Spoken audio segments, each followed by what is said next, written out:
factory reset. So gagawin natin from home, punta tayo ng settings.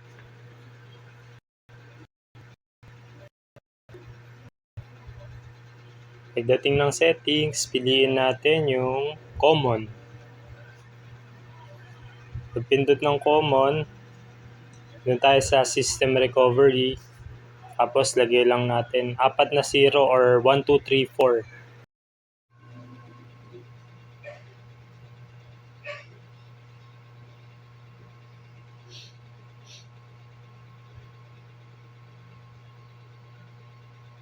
Pag nalagay natin yung password, pindutin natin yung okay. Tapos pili natin recovery.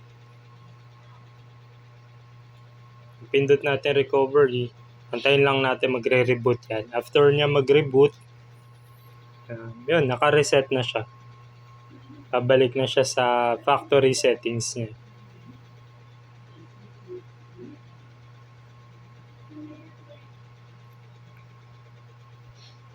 Antayin lang natin siya na mag-on na.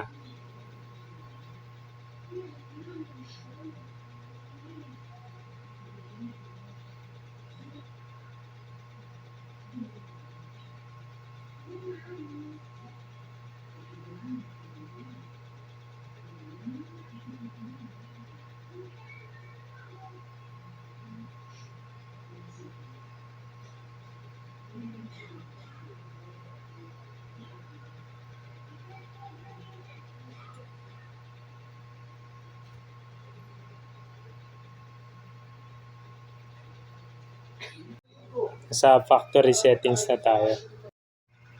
Yun lang po, sana nakatulong yung video na to.